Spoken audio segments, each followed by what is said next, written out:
내 개인정보에 이름과 주민번호만 있으면 누구나 내 안에 있는 정보들이 다 털릴 수 있겠죠. 비밀번호를 몇 년째 같이 쓴다든지 문자나 링크를 의심 없이 클릭하다든지, 또 무서운 것이 한 곳 돌리면 연쇄적으로 터지기 때문에 회복도 어렵고 시간이 오래 걸립니다. 그래서 먼저는 끄시는 거죠. 손가락을 밑으로 내신 다음에 상단에 설정 들어가시고요.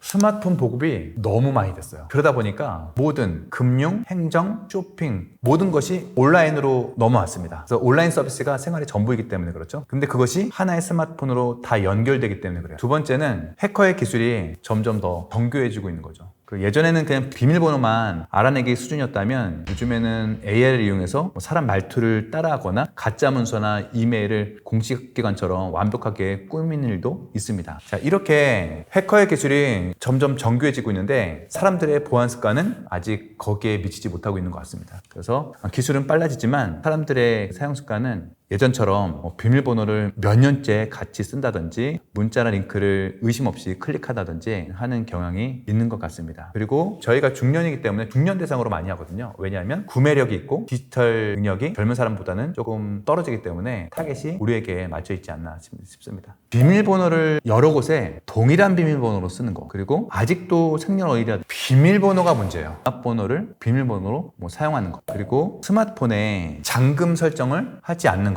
만약에 잠금 설정을 하지 않는다면 스마트폰이 분실됐을 때 내 안에 있는 정보들이 다 털릴 수 있겠죠. 개인 정보들, 주민증, 운전면허증, 통장 사본 이런 것들을 카톡이라든지 개인 갤러리에 저장해 두는 것도 문제가 될 수 있겠죠. 스마트폰의 그런 업데이트를 주기적으로 하시는 것도 보안에 도움이 될 수 있고요. 또 스마트폰에 공용 와이파이를 아무렇지 않게 쓰는 경우도 보안에 문제가 될 수 있겠죠. 개인정보가 유출됐을 때 손실이 엄청나고요. 복구는 너무 더디죠. 그래서 이것이 금전적인 피해로 바로 연결되기 때문에 그렇습니다. 그리고 내 개인정보에 이름과 주민번호만 있으면 누구나 다 대출을 내고 우리의 명의로 빚을 낼 수 있다는 거죠. 그리고 사생활과 가족의 안전이 위협받을 수도 있고, 이것이 또 무서운 것이 한 곳 돌리면 연쇄적으로 터지기 때문에 회복도 어렵고 시간이 오래 걸립니다. 사진첩에 통장이나 주민등록증을 삭제하시면 좋을 것 같고요. 그리고 비밀번호가 많다 보니까 비밀번호를 메모장에 다 기록해 놓으시는 분들이 계시는데 그것을 또 피하시면 좋겠습니다. 그리고 스마트폰 분실 대비해서 지문 인식이라든지 잠금 설정을 수정해 놓으시면 좋을 것 같고요. 그리고 우리가 가장 많이 사용하는 게 카톡과 네이버와 구글이지 않겠어요? 이 세 가지는 꼭 반드시 2차 인증을 켜두시면 좋겠습니다.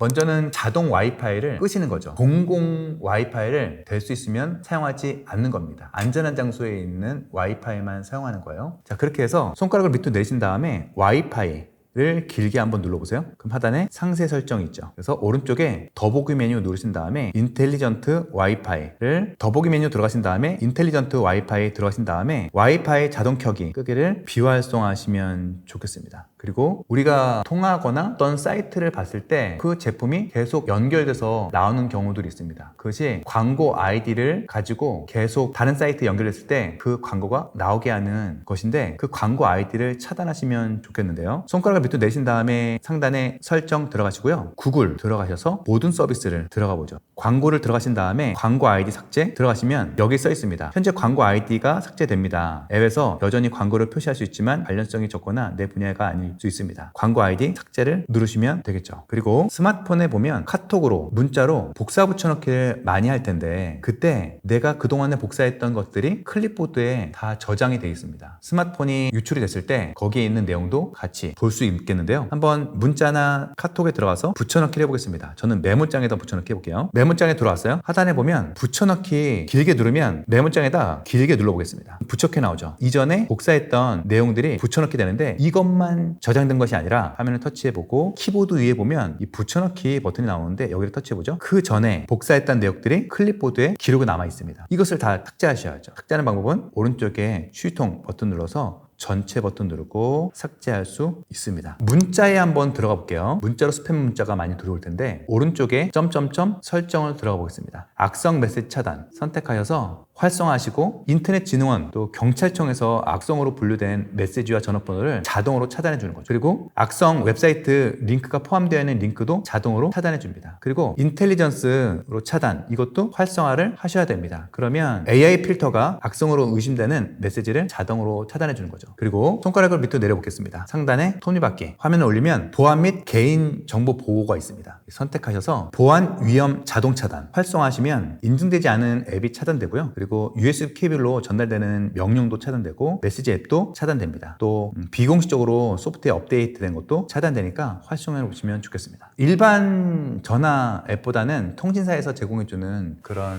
그 전화 앱을 사용하면 조금 더 스팸이라든지 그런 전화에 대해서 조금 더 차단 기능이 더 잘 돼 있기 때문에 조금 더 안전하게 통화할 수 있습니다.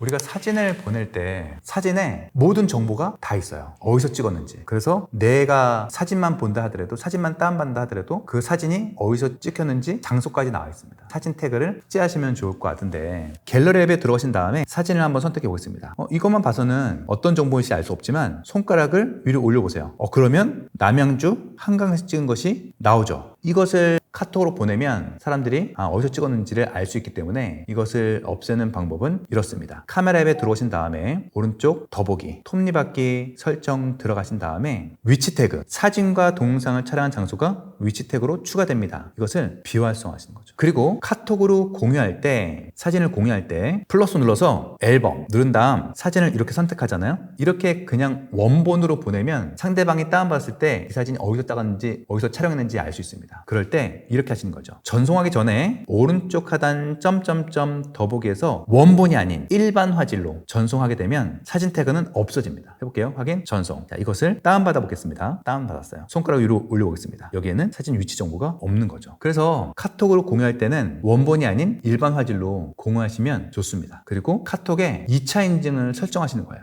카톡에 들어오신 다음에 오른쪽 상단 톱니바퀴 그리고 전체 설정 들어가신 다음에 카카오 계정을 터치해 보세요. 계정 보안이 있죠. 2차 인증이 돼 있어야 됩니다. 빨간 느낌표로 되어 있다면 주의하셔야 되고요. 이 설정하는 방법은 개인 계정 보안에서 더보기 누르신 다음에 2차 인증, 카카오 아이디와 비밀번호 입력하여서 2차 인증을 설정하시고 국가별 로그인 제한도 활성화하시면 좋겠습니다. 저는 대한민국에서만 로그인 제한을 걸어놔서 만약에 혹시 다른 나라에서 로그인하게 된다면 알림이 뜨겠죠. 차단이 되겠죠. 그리고 비밀번호도 조금 더 복잡하게 만들면 카톡 사용하는데 좀 더 안전하게 사용할 수 있습니다. 첫 번째는 스마트폰 잠금을 설정하고, 두 번째는 출처를 알 수 없는 어떤 앱이라든지 또 링크에 접속하지 않는 것, 세 번째는 네이버, 카톡, 구글은 유튜버와 연결되기 때문에 2차 인증 설정하는 것, 공공 와이파이 사용하지 않는 것, 이렇게 되지 않을까요? 비밀번호가 문제예요. 비밀번호가 참 굉장히 다양하고 또 동일하게 하지 말라고 하잖아요. 그리고 어떤 거는 8자리, 어떤 거는 10자리